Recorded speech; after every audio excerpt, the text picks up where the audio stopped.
자, 예, 어디까지 들으셨어요? 로마하고 그리스하고 제가 비교하는 거 들으셨습니까?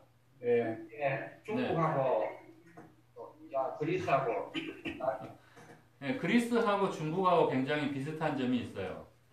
중국하고 그리스하고 비슷한 점이 이 다른 이방 민족들에 대해서 차별적인 시각으로 보고 그들을 자기네 그 정치에 자유롭게 참여할 수 있도록 문을 열어주지 않았다는 것입니다.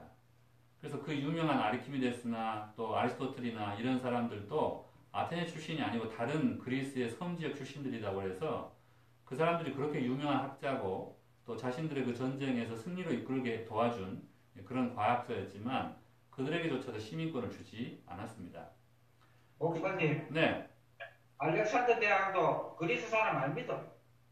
네, 그렇죠. 예, 근데 그리스 사람 아닙니다. 어쨌건 그런 문제들 때문에 결국은 이 그리스가 로마에 패하게 되는데 중국이 현재 지금 하고 있는 모습들을 보면 그와 같이 한족을 중심으로 해서 다른 이 주변에 있는 나라들에 대하여 그런 정치에 참여할 수 있도록 문호를 개방하거나 이제 그런 정책들을 갖지 않고 차별적인 시각으로 보고 있기 때문에 주변에 있는 사람들이 중국이 확장하는 부분에 대해서 어때요?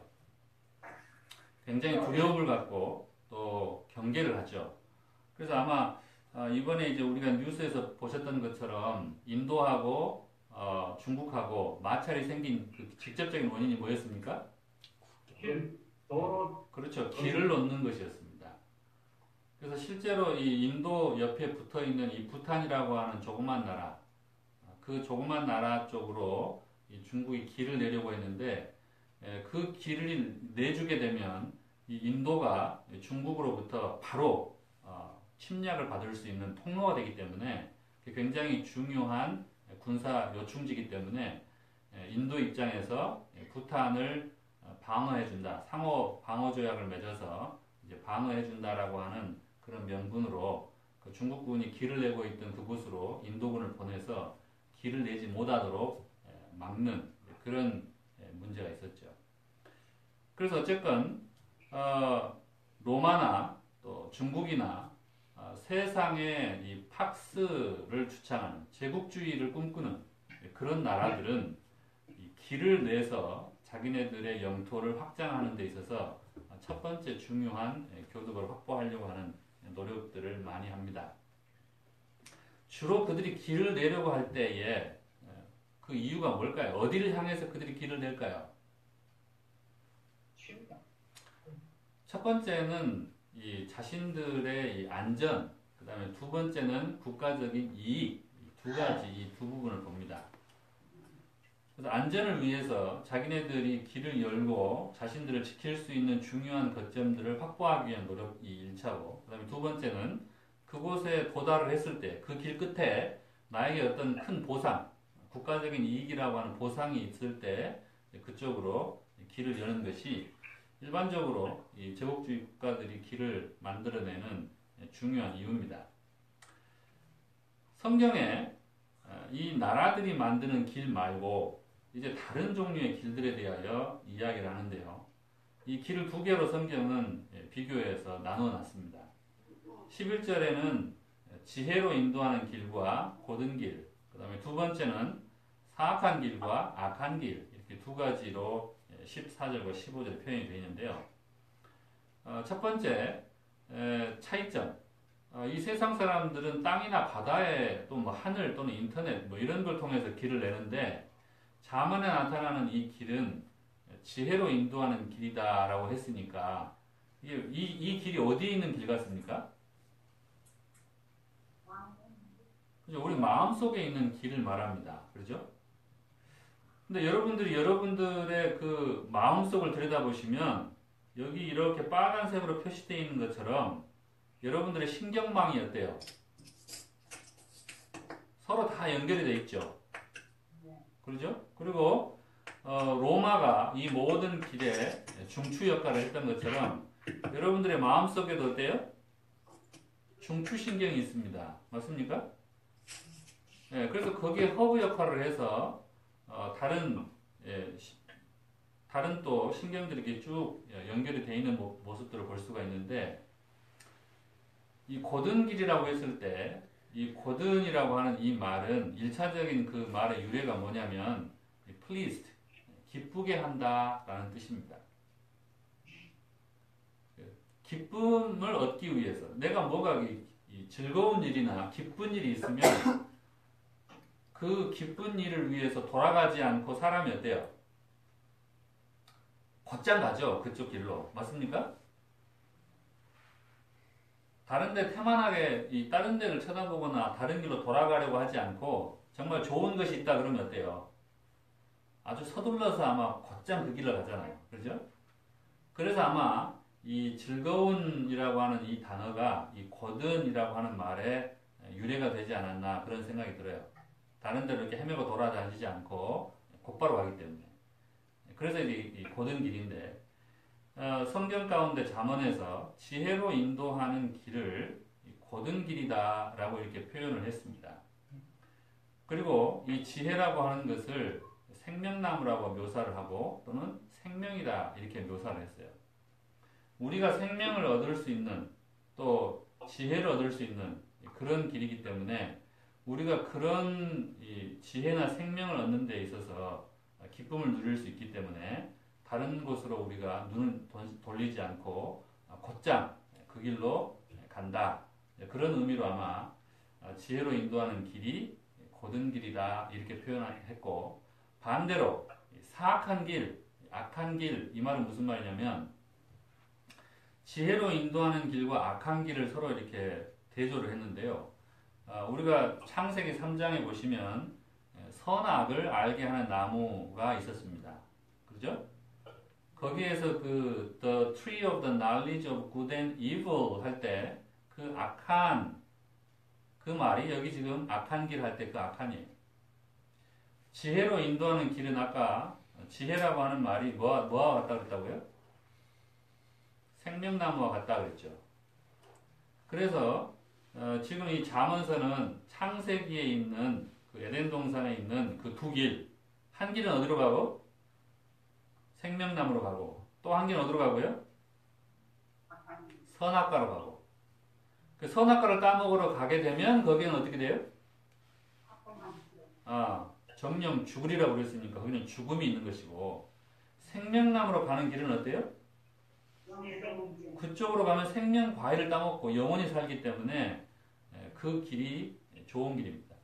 그런데 하나님께서 여기 이 잠언서에 나타나 있는 이 메타포로 보자면 생명나무로 가는 길은 직진이에요.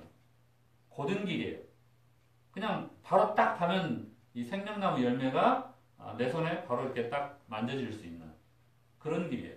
그런데 이 악한 길, 선악과를 따먹으러 가는 길은 어떻게 되어 있어요? 아까 이야기했던 것처럼 사악한 길이라고 하는 표현이 무슨 뜻이라고 그랬어요? 네, wander. 방황하고 이렇게 구불구불하고 해야 가는 그런 길입니다. 그러니까 에덴 동산에서 생명나무를 따먹으러 가는 길이 쉽겠어요? 선악과를 따먹으러 가는 길이 쉽겠어요? 이 잠언서의 설명에 보자면 생명나무를 따먹으러 가는 길은 똑바로 뻗어 있는 고든 길이었기 때문에 훨씬 쉬웠고 이 선악과를 따먹으러 가는 길은 어때요? wander, 헤매게 만드는 길이었다는 말이에요.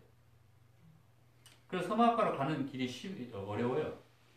만약에 생명나무로 가는 길이 선악과로 가는 길이 만약에 고든 길이었다면 마귀가 이 하와를 유혹해서 그 선악과를 따먹으러 굳이 부를 필요가 있을까요? 없을까요?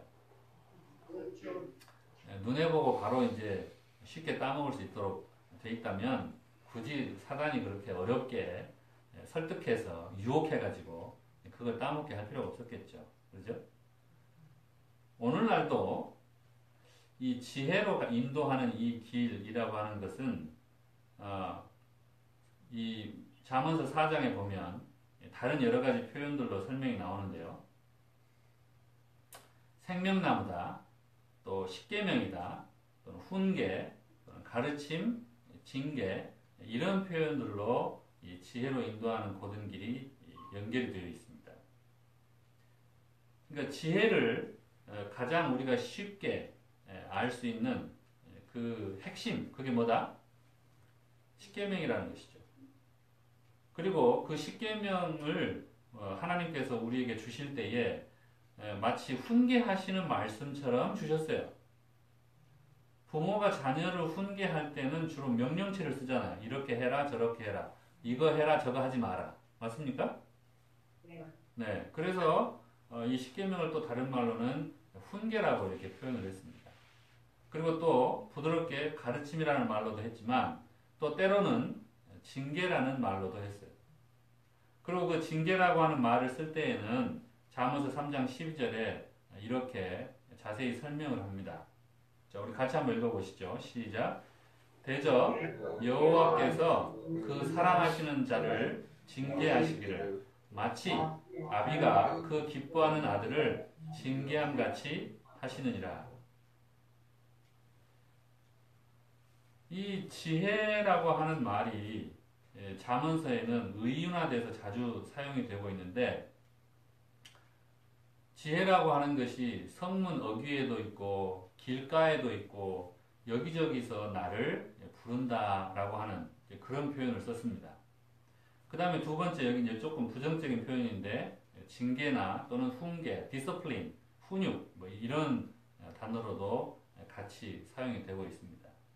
지혜가 우리한테 하는 역할은 우리를 부르고 또 들으라고 초청하는 그런 역할도 하고, 또 동시에 우리를 훈육하거나 또는 징계하는, 징책하는 이런 두 가지 역할을 이 지혜가 담당을 합니다. 어제 이제 저녁에 우리 사내가 금요일 저녁 설교를 맡아가지고 설교를 하는데 한 가지 신앙 간증을 했어요. 뭐라고 신앙 간증을 했냐면, 이번 주에 이제 우리 아이들이 다 개학을 했거든요. 그래서 화요일 날부터 이제 학교를 다시 나가기 시작을 했는데, 이제 방학을 3개월을 보내고, 이제 방학 동안에 자기가 목표로 했던 여러 가지 일들을 조금 한 것도 있고, 또 못한 것도 많고 하다 보니까, 이제 새 학기를 맞이해서 마음을 좀 새롭게 해야 되겠다라고 생각을 하고, 어떻게 할까 고민을 하고 있었는데, 스쿨버스를 타고 오는 길에 어떤 건물을 이렇게 지나쳐 오는데 그 건물에 성경절이 기록이 되어 있다는 거예요. 그래서 본인이 그 성경절이 궁금해가지고 핸드폰으로 그 성경절을 이렇게 찾아보니까 로마서 12장 12절에 있는 말씀이 기록되어 있었는데, 그 말씀이 자기 고민에 대해서 하나님께서 답변해 주시는 것 같다라고 느꼈다는 것이에요. 그래서 참 오랜만에 하나님께서 살아계셔서 내 마음의 고민을 들어주시는 하나님이다. 이제 이런 간증을 했어요.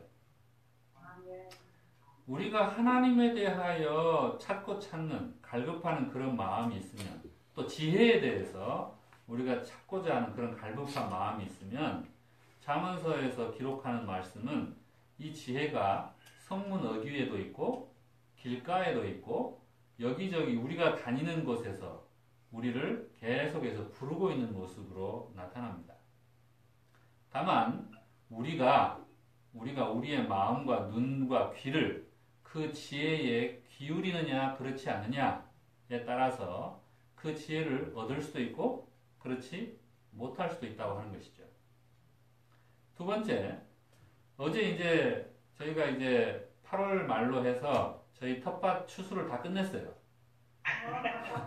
그리고 이제 오늘 우리 유일하게 여기 우리 한인 재림교인한테 우리가 수확했던 것들을 좀 갖다 나눠주고 했는데, 이제 토마토고 뭐 가지고 오이고 뭐 다 이제 다 거두고 밭을 다 새로 갈았습니다. 그리고 비료를 다시 주고 그리고 씨를 다시 다 심었어요. 이제 가을무 뭐 가을 그 배추 뭐 이런 걸로 다 바꿨어요, 종자를. 누구랑 하겠어요? 네, 우리 애들이랑 하죠. 애들이 그 밭일 하는 거 좋아할까요? 싫어할까요? 잘 할까요? 못 할까요? 예, 우리 아이들은 한국에서 도시에서만 살았기 때문에 시골에서 농사를 지어본 적이 없어요. 이제 저는 시골에서 쭉 자랐기 때문에 농사를 계속 지으면서 살았으니까 상관이 없는데, 얘네들은 아빠가 뭘 가져오라 그러면은 그게 뭘 말하는지를 몰라요. 제가 이제 어제 조로를 가져오라 그랬어요. 조로. 여러분 조로 들어보셨습니까? 그걸 아, 처음으로 부르잖아. 네. 네, 농사를 안 지어보신 분들은 모르시죠. 조로는 물통을 조로라 그래요. 네, 전라도 말이에요. 조리. 네, 조리라고도 하고 우리는 조로라고 그러는데. 조리가 감정상도 예, 조리. 조리라 그러죠. 예. 근데 우리 아이들이 그 말이 무슨 말인지 모르는 거예요. 밭에 씨를 뿌리고 이제 물을 줘야 되니까 가서 조로 가져와라 이랬더니 아빠는 우리가 알지도 못하는 그런 단어를 쓰면서 일을 시킨다고 뭐라 그러고 또 이제 제가 이 비닐을 덮는 거 또 여러 가지 뭐 일을 가르치고 이제 일이 다 끝나고 이제 할 일이 많으니까 제가 이제 장을 보고 왔는데 뒷정리를 안 해놓은 거야 하나도. 그래서 이제 아이들은 또 아이들대로 제가 또 장 보러 가면서 또 시킨 일들을 했는데 자기들이 해놓은 일은 아빠가 한마디도 안 하고 자기가 안 한 거, 못 한 것만 이제 지적을 하니까 잘한 거 10개는 왜 말을 안 하고 못한 거 하나만 지적을 하냐고 그러는 거예요. 하나님께서 우리에 대해서 하실 때에 어떻게 하실까요?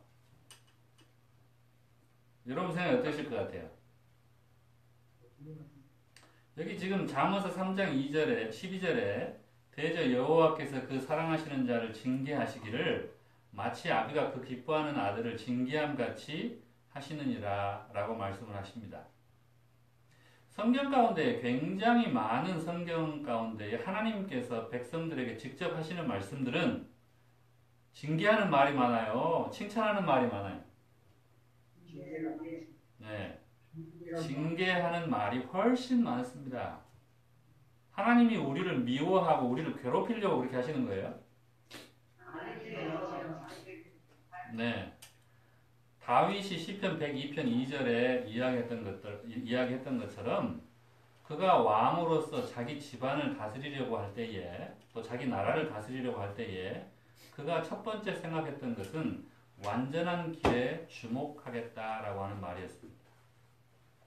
하나님께서 우리를 보실 때에 우리가 좀 더 완전한 길에 걸어갈 수 있도록 그분께서 끊임없이 우리에게 뭘 주시는 거예요? 네, 징계하는 말씀들을 계속 하시는 거예요. 잘못된 부분들을 자주 지적하시는 말을 하는 것입니다. 마치 아비가 그 기뻐하는 아들이 완전한 길에 도달할 수 있도록 자꾸 그 작은 부족한 부분 하나하나를 지적하는 것 같이 하나님께서 우리에게 또한 그렇게 하신다는 것이죠. 그래서 멸망으로 인도하는 길이 어때요? 굉장히 넓어요. 그 사람들이 그쪽으로 많이 갑니다. 그러나 생명으로 인도하는 길은 어떻게 보인다고요? 그 길이 좁고 협착해 보인다라고 했어요. 그래서 신약성경과 구약성경이 지혜로 인도하는 길, 또 생명으로 인도하는 길에 대하여 서로 상반되는 이야기를 합니다. 구약은 지혜로 인도하는 길은 곧고 바른 길이다 라고 이야기하는 반면에 신약성경에서는 좁고 협착한 길이다 라고 표현을 합니다. 이게 같은 말일까요? 다른 말일까요?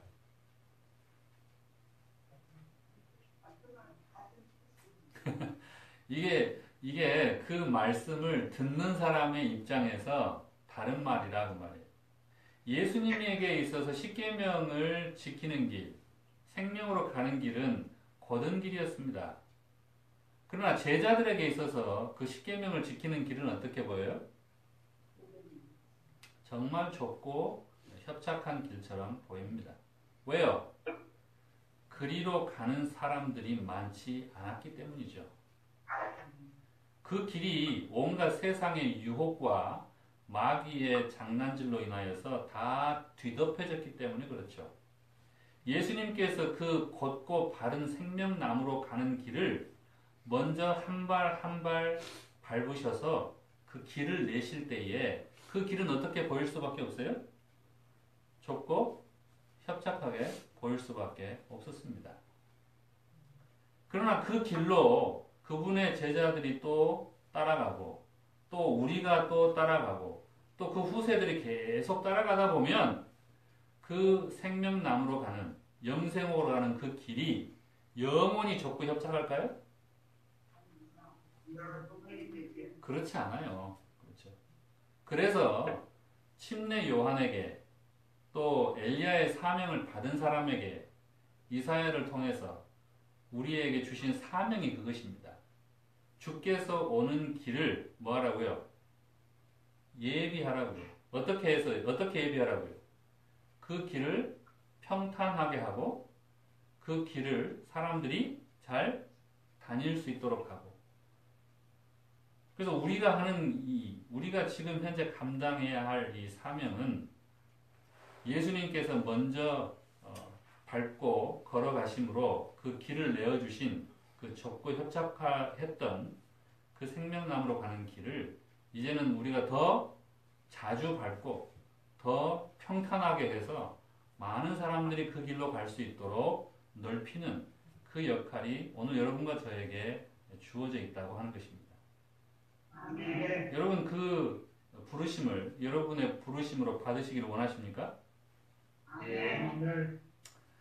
우리가 그러면 어떻게 그 일들을 실천할 수 있을 것인가?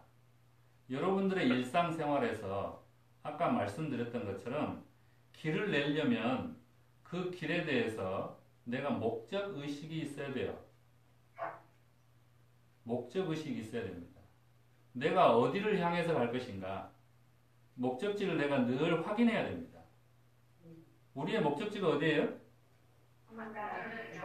네, 예수님이 계신 그곳이 우리가 가야 할 길이라고 하는 이 목적이 분명하지 않으면 길이 가다가 중간에 새 길로 빠지게 됩니다. 엉뚱한 길을 만들게 돼요.